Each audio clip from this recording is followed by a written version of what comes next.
Exactamente, Víctor Segarra Dos Casas. Ya te adoptamos, hermano.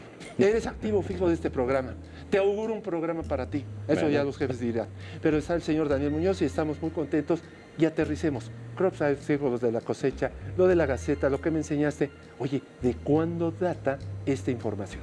Es muy vieja, es una información verdaderamente antigua. Y déjenme que les muestre esta Gaceta de la cual estaba hablando Víctor. Aquí la tenemos en el famoso iPad. Aquí, digo, va a ser complicado, lo vamos a como quiera que vea a ver por ahí, pero este jornal, esta Gaceta, tiene precisamente tantos años cuantos las leyendas que hablan sobre estos círculos pues tienen, evidentemente. Aquí la fecha, voy a moverla un poco, 22 de abril de 1678, y dice The Mowing Devil, el diablo sembrador. Fíjense ustedes, se pensaba que el diablo hacía las cosechas, bueno, más que las cosechas, las figuras de los campos de cultivo. La palabra crop circles, los famosos agrogramas, mi querido Víctor, son esas increíblemente hermosas figuras que aparecen por aquí y por allá, incluso en unas ocasiones de la noche a la mañana, en los campos de cultivo, que no solamente son los de Inglaterra, sino en muchos otros lugares. Y ahí sí te debo decir, en mi libro, que escribí justamente el primer libro que se escribe en idioma español sobre este tema, tuve la oportunidad de hacer una recopilación de 6 años de estar yendo, viniendo, y de estar ahí en medio de los círculos, de tomar muestras, de traerlas a México, analizar en laboratorios de, por ejemplo, los del Hospital Dr. Gea González, los laboratorios de radioactividad de ¿Qué Pozo. encontraste como material? Y bueno, fue impresionante porque lo que fueron las muestras en sí, contenían, ya entrando en materia de una manera muy interesante, ya después vamos a hablar de qué se trataba y todo esto, un tipo de radioactividad muy interesante que no es inocuo para el ser humano, pero que ahí está presente y altera en definitiva su composición física y química. Es radioactividad de tipo beta de vida media corta. Y aquí tengo que darle el crédito al doctor Soar Gutiérrez, que nos ayudó en ese hospital, doctor Gea González, hace ya varios años, y que nos ayudó a entender esto. Además, pues tú sabes, todo investigador hace pruebas cruzadas, cross-matching, precisamente para poder saber si una cosa es real o no, o a ver qué es lo que ocurre. Lo que se llaman las pruebas en ciego, las pruebas a ciegas. Yo le entregué al doctor Soar Gutiérrez muestras de los campos de cultivo de Inglaterra, de las plantas que se encontraban en estas hermosas formaciones que ahora estamos viendo ahí en la pantalla y que ustedes seguramente habrán visto por aquí y por allá. Y yo traje muestras de afuera y de adentro de la figura, pero además traje muestras no de Inglaterra, sino de otro lugar en México, donde había aterrizado presuntamente una de estos ovnis, una de estas naves. Fíjate qué interesante, yo le entregué las muestras, yo sabía perfectamente cuál era cuál, pero le dije, ay, se me olvidó rotularla. La verdad es que sabía perfectamente de qué se trataba. Soar hizo su trabajo y sorprendentemente lo que encontró en las muestras de los campos de cultivo de Inglaterra, ahí en donde se encontraba la figura, dentro de la figura, era el mismo tipo de radioactividad de tipo beta, de vida media corta, que encontramos en la muestra donde habría aterrizado este ovni. ¿Radioactividad encontrada en forma natural puede ser en el planeta Tierra? No, la radioactividad de tipo beta de vida media corta no es natural, tiene que ser producida e inducida por una fuente electrostática o electromagnética de altísimo gausaje. ¿Mar muerto? El mar más negro, o menos, más o menos. ¿Encontró algo parecido a lo que hay allá? Sí, más o menos. Ahí viene otro tema de qué pasó allá hace miles de años. Exacto, entonces fíjate qué interesante que esto que se encontró donde aterrizó un ovni es lo mismo que se encontró donde están estos famosos crop circles, estos círculos de Inglaterra. La implicación es más que evidente. Soar lo confirmó, no lo sabía, y cuando ya le dijimos, dijo, bueno, entonces queda claro, los ovnis son los que producen los campos de cultivo, las famosas esferas que producen los agrogramas. Hay un video que les dejo ver, que este video nos muestra cómo estas esferitas, ustedes las están viendo, famosos orbs. ¿Qué significa orbs? Orb, bueno, es como célula, como glóbulo. Estas esferas que ustedes están viendo forman en prácticamente 24 segundos estas imágenes que están viéndose ahí, que las podemos ver una y otra vez, y estas esferas, que claro, después se dijo que era un video trucado en computadora y todo, pero no nos tomaron en cuenta los que estábamos presentes en ese momento en Inglaterra. Habíamos muchas personas, habíamos investigadores, los puedo citar, estábamos Peter Sorensen, Colin Andrews, estaba John Barclay, tu servidor evidentemente, estábamos varios en un pub que se llama The Red Lions Pub. ¿Qué hacías allá? investigando. Estábamos justamente en esas reuniones que yo cada año, durante 6 años estuve yendo, porque me interesaba. Es uno de los temas que más me ha llamado la atención.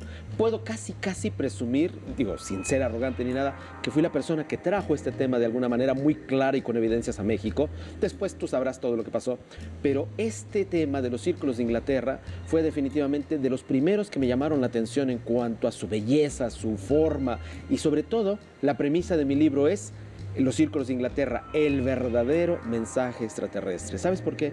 Porque en una ocasión, allá por el año 2001, tuvimos la oportunidad de ver un asombroso agrograma, una de estas figuras que contenía un código genético. Ya te voy a hablar de él porque en estas figuras encontramos imágenes que son proféticas, encontramos códigos genéticos, encontramos incluso profecías a nivel astronómico, encontramos situaciones que van a pasar, por ejemplo, el choque del cometa Shoemaker-Levy 9 contra Júpiter, cuando se dividió. ¿El 94 de julio? Exactamente. Bueno, esto apareció meses antes en los campos de cultivo de Inglaterra, más o menos, si no recuerdo mal, por allí del mes de mayo, que es un fenómeno que ocurre así. Los círculos, tengo que explicarlo, los famosos agrogramas, que esa es la palabra exacta, no es un agroglifo. ¿Por qué no es un agroglifo? Porque un glifo es algo grabado, tallado sobre la misma materia. Como rupestre o terráqueo, ¿no? Exacto, o sobre una olla, claro, sí. O sobre una piedra. Estos no están grabados, solo están plasmados, son agrogramas, tienen un significado, se pueden leer, no son agroglifos. Oye, hay que el código aclararlo. era como un código bíblico, era algo encriptado. Sí, totalmente encriptado. Y además lo sorprendente es que como si fuera para esta generación, porque fíjense ustedes, estos y este sistema de comunicación, yo lo quiero llamar así, aparece siempre con las cosechas. Aparece normalmente entre los meses de abril, mayo, hasta alrededor de agosto, tal vez septiembre, ¿Qué nos en el pretenden hemisferio comunicar? norte. ¿Qué nos pretende comunicar? Allá voy.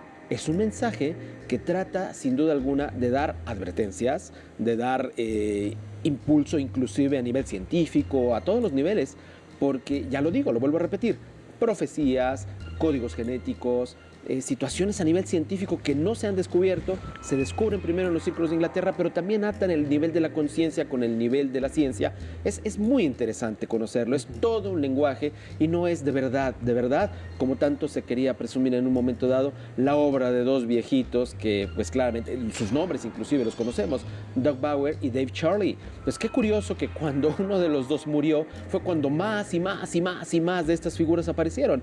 Víctor, es como si desde el más allá viniera el otro muerto a ayudarle seguramente a formarlos. Ahora, ¿para qué quieren agrogramas? ¿Y por qué no hacen el contact? ¿Se acuerdas de Carl Sagan? ¿Por qué no hacen el contacto Porque son directo? diferentes contactos y en esta ocasión tenemos que pensar en algo. Aquí hablemos de inteligencias extraterrestres. Yo en ese sentido estoy completamente convencido de que estos agrogramas son una forma de comunicación. Bien. No se hace de una manera directa porque hacerlo de una manera directa eliminaría por completo tu poder de discernimiento y sería literalmente una invasión. En eso estoy completamente seguro y convencido. ¿Y estás en contra del libre albedrío? Estarías en contra del libre albedrío, que es una ley que todas las civilizaciones cósmicas respetan profundamente. No puedes ingerir en asuntos de un planeta que tenga menor evolución. Se pueden matar como gusten inclusive. Sin embargo, puedes sugerir y puedes sembrar en la conciencia colectiva esto a través, por ejemplo, en este caso, de los agrogramas, de avistamientos, etcétera, etcétera. Así pues, si entendemos este sistema de comunicación, los agrogramas son un ofrecimiento, una sugerencia de aquí estamos, tenemos esto y este es nuestro nivel de ciencia. Les podemos ayudar de esta manera y claramente somos los seres humanos a quien nos toca, en este caso, pues entender el mensaje.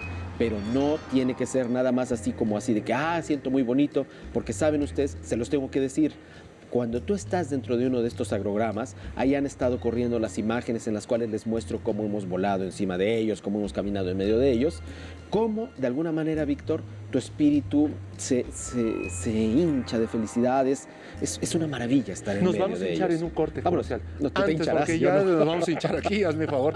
Y hidropesia y nos vamos a retener líquidos. Bueno, Víctor Segarra, 12 casos, no se van a hinchar de otra cosa. Y ya vamos a empezar con el invitado a aterrizar en el tema, mensajes ocultos, qué pretenden, qué conciencia cambian, hacia dónde va la humanidad y cuáles son esos mentores o mensajeros del cosmos. Bueno, pues ya están servidos, mesa puesta, y no se les olvide que a continuación, no se vayan, regresamos. Gracias. Y seguimos.